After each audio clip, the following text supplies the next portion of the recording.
What's good with your family? This is your boy Big Rob coming at you live and direct from the Culture Studio. Welcome to the Culture Channel. I hope everybody is well, and once again, I hope everybody is safe. Now, if you don't know that dance, I don't know what to tell you. It was called the WAP, and the WAP was one of the illest dances, one of the most iconic dances of all time. If you remember, going into a club and having the motion of the WAP, and then everybody in the club is WAPing with you. The energy was just insane. All right, family. Let me go ahead and get started. I want to go ahead and give a shout out to the Culture Wear family. I also want to give a special shout out to the Culture Wear supporters. Thank you for all that you do. And once again, Rob loves you. Let me get into it, family. And since I'm on the topic of culture wear, go on to our site at www.culturewears.com. That's www.culturewears.com. Make sure you hit that subscription button on the Culture Wear site. Be able to subscribe. That way you'll be informed of all the new wares that will be uploaded to the site. You'll be informed way before it's uploaded to the site. As you can see, I'm wearing one of the illest tracksuits out there. It's going to be uploaded onto the site, as well as some of our hoodies, our tees, our joggers, and some of our other accessories. So go on to the site at www.culturewears.com. Okay, family, let's get into it. Now, I want to go ahead and make some corrections from our last video that I made a mistake on, and that was the dates of the Agenda 2021 show. I went ahead and said the Agenda 2020 show, but we're in 2020 now. The Agenda 2021 show would be hosted at Caesar's Palace in Las Vegas. The dates are February 17th and the 18th. This is a 2-day event. Now, if you're not familiar with the Agenda show, it's one of the livest iconic shows that they have that would actually introduce to you new brands, some of the new retailers, and some of the new fashion that's out there. So we hope to see you there. Culture Wears would be there. We'll have a small booth there, and we'll be advertising some of our latest and some of our illest wares. So come to the Agenda Show 2021. You can Google it. Look for us there, and we hope to see you there. Let's go ahead and get started. Now, if you haven't heard Mike Epps, one of the illest and the most iconic comedians that's out there. Now, Mike Epps is having a legendary show, which would be a legendary concert show that'll be hosted on TV. The only thing that this is that you'll be able to go online, and I think it's sort of like an event the way you have to pay for. But he will have some of the illest, the most iconic lyricists on this show. It's a celebration show that's supposed to go down October 19th. Next month, October 19th. Now, I don't have any times or anything like that, but I'm sure the times will be advertised. Here's who he's going to have on the show. Rakim, KRS-One, Dougie Fresh, Craig Nice, and who else is going to have on the show? Well, let me go ahead and say this again. Craig Nice, Dougie Fresh, KRS-One, Rakim. This is going to be ill. So if you can imagine having all these icons on the stage, and I think I forgot, let me go ahead and let me say this name before I forget. Big Daddy Kane is also going to be on the show. So he's going to be Rakim, Big Daddy Kane, KRS-One, Craig Nice, and Dougie Fresh all under one roof. Now, you got to understand, this has got to be one of the most iconic joints ever in the history of TV, because it's going to have all of the elder rappers, all of the elder DJs and entertainers all on one stage being able to perform. Now, I think this is going to be sort of like a versus type atmosphere, but not quite. It's going to be something like a concert. Well, I guess versus do have concerts nowadays. They don't have battles. It's going to be sort of like a concert to where everybody would get a chance to perform on stage. Now, Rakim is one of the illest lyricists of all time. I can't wait to see my man be able to perform. I can't wait to see him on the set, on the stage, throwing down some of his new joints as well as some of his old joints. We don't know what these rappers got in their library, but I can tell you, I bet you a lot of the things that they bring forth on this new joint that Mike Epps is going to have is going to be iconic. KRS-One, another ill rapper. I can't wait to see him on stage. Now, everybody know KRS-One is a lyricist wrapped up all by himself with some of the illest joints. Even back in the day, KRS-One was able to tear it up. Now, I really want to see how he does on stage, being able to perform some of his latest joints and whatever he got in his back pocket. All right, now, Dougie Fresh. We all know Dougie Fresh is an entertainer, one of the beatbox lyricists. Not quite all there with the lyrics, but he's an ill entertainer. He'll get the crowd moving. He'll get the crowd doing the wop. He's just one of the illest DJs out there. So, Big Daddy Kane. Now, we all know Big Daddy Kane is all by himself, wrapped up into one with some of the illest lyrics, some of the illest talent. So, I can't wait to see him, and I can't wait to see Craig Nice. We all know who Craig Nice is. It's been a minute since we've seen Craig Nice. So I can't wait to see these brothers get on stage and perform, be able to drop some of these lyrics, be able to drop some of the hot beats. It's going to be ill. So look for that October 19th, Mike Epps' legendary show that'll be hosted on TV. I don't know right now if it's going to be on cable, like one of those cable events to where you have to pay for, but it's advertising as you need tickets. So I'd imagine it'd be something like that. All right, family. So look for those things to be jumped off. Look for those things to be advertised. And I can't wait to see the new joint. Let me go ahead and get right into it. Now, on our last video, we was covering the whole Nas and the whole Jay Z saga. We didn't get a chance to talk about it, but we're going to talk about it right now.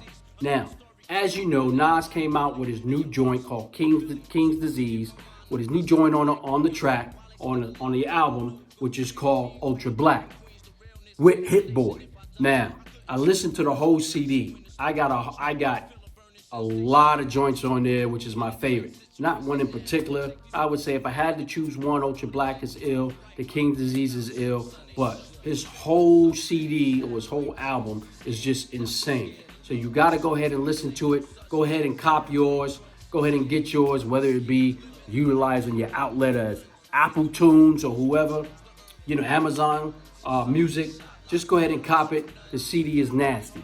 Now, if you remember, the same day that Nas came out and dropped his new CD, Jay Z came and dropped a couple of tracks. Now, I want to show you a video, family, and I want to get your thoughts on the whole matter between this beef, the beef between Jay Z and Nas. Is it really beef? Now, we understand things happened back in the day between these two, but it's just hard for me to believe that the beef still exists. It's been so long. But I want you to take a look at this video with the interview with King Sway, my man Sway. What's up, Sway? Shout out to Sway out there that's doing the interviews. But this interview was taken a long time ago. And I want to see how the interview that happened a long time ago, to see if it has anything to do with today's, beef, if there is any beef. Take a look at the video. When it comes to MC battles, Jay Z and Nas reign supreme. Tense rivals for more than a decade in one of the most notorious rap battles in hip-hop history. The very idea of these two titans coming together is enough to make fans of the music sit up and take notice. But it's bigger than that. Hip-hop represents the streets where beefs have all too often ended in violence. In 2006, we're still recovering from the most extreme example of this. And with the stakes as high as ever, it would take no less than two giants in the game to lay down a new blueprint for hip-hop. That time is now. The two of you coming together at this point is not just important for music, but it's, in my opinion, it's important for the streets and the people that you reach through your music. So this is a very important moment right here, and at one point, in the midst of your beef, I had a chance to speak to both of you individually, and I said, and Jay, you may recall, is there ever the possibility that you would ever work with the man sitting next to you? There wasn't collaborations before anything happened, so why would it happen after? So now the streets is watching, they're definitely talking. Why here and why now? It's bigger than both of us because it's not really about us. I mean, it is, but it really isn't. You know what I'm saying? It's more so about the culture, and also about the ending, and also about showing people another way. Because what we staged was just stop the world for a second. But it was always respect. It wasn't a point where, you know, he wanted to gun me down, I wanted to gun him. It was never that, you know, because that's not how I think how real bosses move or how real men move. I'm a fan of rap, you know, and I don't have to front like a lot of artists today want to front and be as big as the biggest ones were. Like they want to go from 0 to 60. As soon as they start their career, they come out slandering people, acting, you know, crazy. And this is another way for it to go. I mean, even in the mix of everything that we was going through as far as the battle, which was a battle, you know what I'm saying? You know, there was a deep respect there. I mean, to go at someone like that, you have to have respect for him, else you wouldn't care. You just brush it off like it ain't about nothing. And respecting the rap game at the level of Jay Z and Nas means more than just talking the talk. It means you gotta walk the walk, which is what these two titans did in front of 20,000 fans at Jay Z's I Declare War concert. This is for our culture, this is for hip hop, we love y'all. What was originally meant to be a lyrical smackdown for Jigga's foes instead became a statement of unity. The moment you guys met on stage at the I Declare War concert, describe that feeling. What did you feel at that point? It was unreal, surreal. It was a second of like, you know, while we singing that, then it was just pandemonium. It was crazy, it was chilling, and I felt like, wow, dang, this is that moment. And then there may have been other times when I'm like, wow, I sold a lot of records on that album, or wow, I made history right here, but it's like, dang, this moment right here, I never saw it coming. If there was any reservation still, at that point it was all gone. Like, yeah, you know what, we are doing the right thing. I wanna ask you guys now, you seem like you have a great rapport. You know, you guys seem like the energy is right. I'm feeling the energy in the room, you know, and the world is stopped once more because of Jay Z and Nas. But what is the nature of your relationship now? Are you friends? Somebody asked me the other day, I was like, this isn't like high school. You know, you don't sit down with people and be like, you know, so we friends now. You know what I'm saying? That's just not a reality, you know? But anything that's shrouded in respect can grow. I mean, what was the first thing you guys said to each other?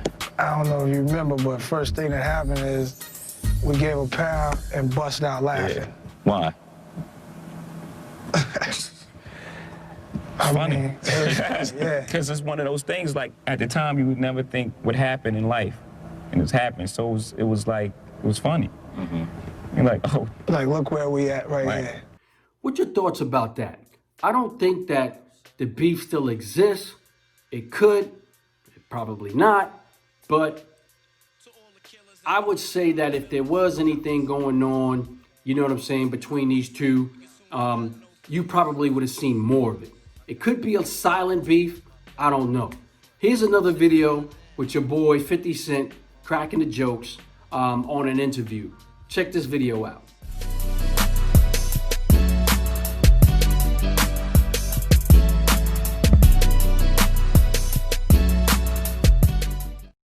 Yeah, it was fucked up what they did to Nas. That's fucked up. I know what you did to Nas, Jay. That's fucked up, nigga. I feel like... Nah, he come out on the same weekend. This nigga still slapping him without everybody noticing what's going on. But that was still like, oh, so when your shit coming out? My shit coming out. I ain't heard not one of them records on the radio. Why the fuck you do that, man? I be saying fuck that, I do whatever the fuck I want to do, and they be looking at me like I'm grimy for doing that. This nigga be super quiet doing some real grimy shit. Like, looking and see if anybody noticed the grimy shit I just did. You know what I'm saying? You just got a different way of doing it. Now, I'm going to be straight up. I don't think that there's a beef between Jay Z and Nas. These are two ill rappers that's been on the set for a very long time. Now, these are elder rappers. So I don't think that, you know, a lot of things that have been going on in the past still exist today. I could be wrong. What's your thoughts, family? Go ahead and put your comments into the comment section. Let me know what your thoughts. make sure you hit that subscription button, subscribe to the channel, and we hope to talk about this next time on our next vid. Shout out to this family, shout out to the Culture family, and one love.